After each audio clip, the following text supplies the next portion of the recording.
வணக்கம். நம்ம இன்றைக்கி இந்த வீடியோவில் ஒரு சூப்பரான சிவப்பரிசி சாதம் தான் பார்க்க போகிறோம். இதை நான் எப்படி செஞ்சேன்னு பார்க்கலாம். அதுக்கு முன்னாடி நீங்கள் இது வரைக்கும் இந்த சேனலை நீங்கள் சப்ஸ்கிரைப் பண்ணலாம், சப்ஸ்கிரைப் பண்ணி வச்சுக்கோங்க. வாங்க வீடியோக்குள்ளே போகலாம். இப்போது இந்த சிவப்பரிசியில் சாதம் பண்ணுறதுக்கு நான் இந்த அரிசி இந்த மாதிரி எடுத்திருக்கேன். இது வந்து புட்டு ரைஸுன்னு சொல்லி நம்ம கடையில் வாங்கினா கிடைக்குது. 1/2 கிலோ 30 ரூபா போட்டிருக்கு. நம்ம வந்து ஒயிட் ரைஸ் சாப்பிட்றதுக்கு இந்த ரைஸை எடுத்துக்கலாம். இது வந்து வெயிட் லாஸ் பண்ணுறவங்களுக்கானாலும் சரி, சுகர் கண்ட்ரோல் வேணும்னு நினைக்கிறவங்கனாலும் சரி, அதோட குழந்தைக்கு பால் ஊட்டுறவங்களா இருந்தாலும் சரி, இந்த ரைஸ் நம்ம எடுத்துக்கலாம். இதில் 1 கப் அரிசி நான் பொடிச்சு எடுத்து வச்சுருக்கிறேன். பொடி பண்ணி 1 கப் அரிசி 200 கிராம் அரிசி நான் எடுத்துருக்கிறேன். இதுக்கு போடக்கூடிய அளவுகளெல்லாம் நம்ம பார்த்துடலாம். துவரம்பருப்பு எடுத்திருக்கேன், 75 கிராம் துவரம்பருப்பு. இந்த கப்புக்கு 3/4 கப்பு துவரம்பருப்பு நான் எடுத்திருக்கேன். எடுத்து இதை நல்லா கழுவிட்டு தண்ணியில் போட்டு 5 சின்ன வெங்காயத்தை அதில் கட் பண்ணி போட்டு கொஞ்சம் மஞ்சத்தூள் போட்டு வச்சுருக்கேன். இது வெந்துட்டு இருக்குது. இப்போது இதில் ஒரு 10 பல் பூண்டு சேர்த்து போட்டுடலாம். இது ஒரு பக்கம் வேகட்டும். இப்போ இந்த அரிசியை பொடிச்சு வச்சுருக்கிற இந்த அரிசியை பாத்திரத்தில் கொட்டிட்டு ஒரு 2 கப்பு தண்ணி இதில் சேர்த்து ஊற வச்சிடலாம். கொஞ்சம் நேரம் இதை நம்ம செய்கிற வரை கொஞ்சம் ஊறிட்டு இருக்கட்டும். இது அப்படியே ஊறிட்டு இருக்கட்டும். இப்போ இதுக்கு தேவையான காய்கள் என்னெல்லாம் எடுத்துருக்கேன்னு பார்த்துடலாம். ஒரு பெரிய வெங்காயத்தை இந்த மாதிரி கட் பண்ணி வச்சுருக்கிறேன். 2 தக்காளி பழம் பெருசாக இருக்குது, அதனால் 2 தக்காளி, ஒரு 10 பீன்ஸு இந்த மாதிரி சின்னதாக கட் பண்ணி வச்சுருக்கிறேன். ஒரு சின்ன சைஸில் உருளைக்கிழங்கு அதையும் கட் பண்ணி வச்சுருக்கேன். சின்ன துண்டு வெள்ளரிக்காய் அது சின்னதாக கட் பண்ணி வச்சுருக்கேன். கோவக்காய் ஒரு 3 எடுத்து அதை இப்படி இந்த மாதிரி சின்ன சின்ன பீஸாக கட் பண்ணி வச்சுருக்கேன். 2 பச்சை மிளகாய் சின்ன துண்டுகளாக இப்படி கட் பண்ணி வச்சுருக்கேன். 2 மீடியம் சைஸில் 2 கேரட் இதையும் இது மாதிரி பொடியாக கட் பண்ணி நான் எடுத்துக்கிட்டேன். வாங்க என்ன செய்யலாம். இப்போ கடாய் ஒன்று அடுப்பில் வச்சுட்டேன். 1/2 டேபிள் ஸ்பூன் நெய் எடுத்துருக்கேன். வெயிட் லாஸ் பண்ணுறவங்களுக்கு நெய் சேர்த்து சாப்பிட்றதுனா நல்லது. மற்ற எண்ணெய்களில் வந்து யூஸ் பண்ணுறதை காட்டிலும் நெய் நல்லா இருக்கும், வெயிட் போடாது. இது நல்ல கொழுப்பு, அதனால இதை நீங்கள் யூஸ் பண்ணிக்கலாம். அது இல்லைன்னா உங்களுக்கு பிடிச்ச மாதிரி எண்ணெயை சேர்த்துக்கோங்க. இப்போது 1/2 டீஸ்பூன் இஞ்சி பூண்டு பேஸ்ட்டு இதை சேர்த்துக்கலாம். 1 கொத்து கருவேப்பிலை சேர்த்துக்கலாம்.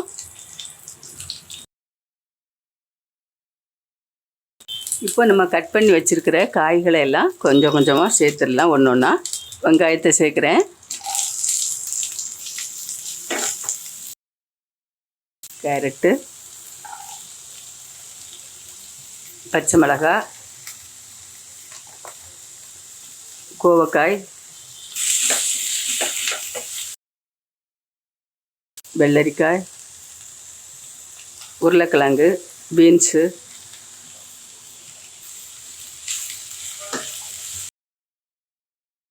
இது எல்லாத்தையும் நல்லா வதக்கிடலாம். கொஞ்சம் தக்காளி பழம் சேர்த்துடலாம்.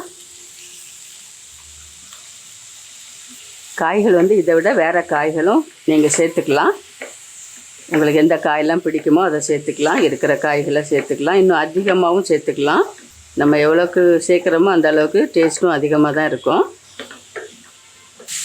1/4 டீஸ்பூன் உப்பு சேர்க்குறேன். கொஞ்சம் மஞ்சள்தூள் சேர்க்கலாம்.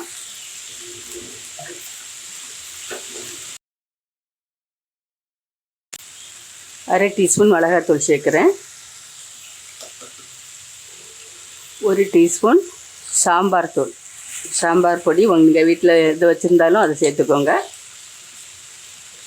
இதை நல்லா மிக்ஸ் பண்ணிடலாம். காரத்துக்கு 2 பச்சை மிளகாய் சேர்த்துருக்கேன். உங்களுக்கு எவ்வளோ காரம் தேவைப்படுதோ அதுக்கு தகுந்தாப்பில் நீங்கள் மிளகாத்தூளை கூட்டிக்கலாம். குறைக்கணுன்னா குறைச்சிக்கோங்க. இப்போ இதில் பச்சை வாசம் போகிற வரை கொஞ்சம் வதக்கிடலாம். இப்போ நான் 2 நிமிஷம் இதை வதக்கியிருக்கேன், போதும். இப்போ குக்கர் அடுப்பில் வச்சுருக்கேன். நம்ம வேகப்பட்ட துவரம்பருப்பு இதில் இந்த அளவு எல்ஜி பெருங்காயத்தில் 1 துண்டு நான் போட்டிருந்தேன். இது கூட வேக போடும்போதே போட்டிருந்தேன். துவரம்பருப்பு வேக போடும்போதே பெருங்காயமும் கெட்டி பெருங்காயம்னா ஃபஸ்ட்லேயே போட்டு விட்ருங்க. இப்போ இது ஒரு அளவு வந்திருக்கு. இனி இது கூட இந்த காயை சேர்த்துடலாம்.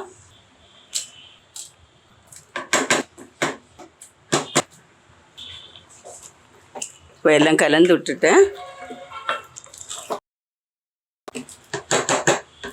ஊற வச்ச அரிசி, அந்த மாவை நம்ம ஊற வச்சு வச்சுருந்தோம் இல்லையா, அதை எடுத்து இதோட சேர்த்துடலாம்.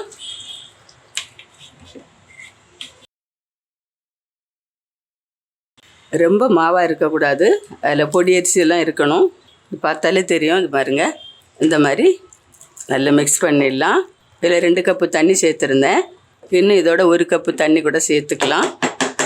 இப்போ இதில் 1 கப்பு தண்ணி சேர்க்குறேன். இதுக்கு தேவையான உப்பு சேர்த்துடலாம். 1/2 டீஸ்பூன் உப்பு சேர்க்குறேன். இந்த டைமில் காரம் எல்லாம் செக் பண்ணிக்கோங்க. காரம் உப்பு எல்லாம் செக் பண்ணி, இது நம்ம பொடிச்சதுனால கொஞ்சம் அடி பிடிக்கும். அடி பிடிக்காமல் இருக்க நல்லா கலந்து விட்டுடலாம். இப்போ 1 நிமிஷம் அப்படி இருக்கும்போது நல்லா வெந்துட்டு கெட்டியாக இருக்குது. ஒரு 1/4 டீஸ்பூன் நெய் சேர்க்குறேன்.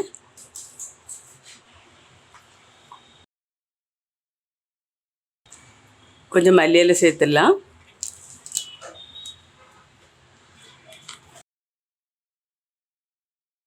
மொத்தமாக 3 கப்பு தண்ணி சேர்த்துருந்தோம். 1 கப் அரிசிக்கு இன்னொரு 1/2 கப்பு தண்ணி இதில் சேர்த்துடலாம். இது சூடு ஆறும்போது இன்னும் திக்காயிரும்.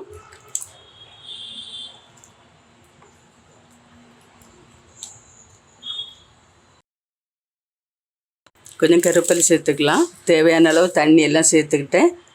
ரொம்ப திக்காக இருக்கணும்னு சொன்னால் தண்ணி கம்மி பண்ணி சேர்த்துக்கோங்க. இதுதான் அளவு.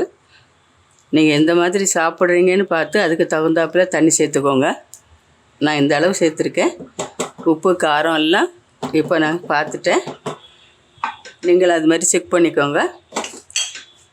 இதை ஒரு விசில் போட்டு எடுத்துடலாம். நல்லா மிக்ஸ் ஆகி கிடைக்கும். இப்போ ஆஃப் பண்ணிவிட்டேன். ஒரு விசில் போட்டாச்சு. இன்னைக்கு கொஞ்சம் அது கேஸ் போகட்டும், அப்புறம் நம்ம பார்த்துக்குவோம். இப்போ கேஸ் எடுத்து விட்டுடலாம். இப்போ நல்லா மிக்ஸ் ஆகிருக்கும், நல்லா வெந்திருக்கும். இவ்வளோதான், ரெடி பண்ணிட்டோம். இந்த அளவு ஒரு 4 பேர் நம்ம சாப்பிடலாம். 4 பேருக்கு சாப்பிட இது போதும். ஒரு ஆள் 2 நேரம் சாப்பிடணும்னு நினச்சிங்கன்னா இதில் பாதி அளவு போட்டாலே போதும். இந்த சாதத்தோட தொட்டுக்கிறதுக்கு சிக்கன் எடுத்துக்கலாம், மீன்.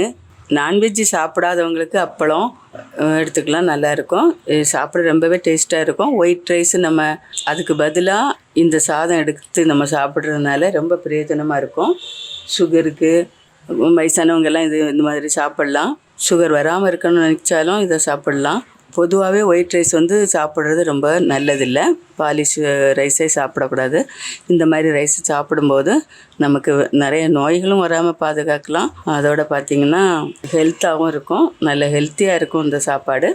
நான்வெஜ்ஜு சாப்பிடாதவங்களுக்கு உருளைக்கிழங்கு, அப்பளம் இதெல்லாம் ஃப்ரை பண்ணி இதுக்கு நல்ல காம்பினேஷன் நல்லாயிருக்கும்.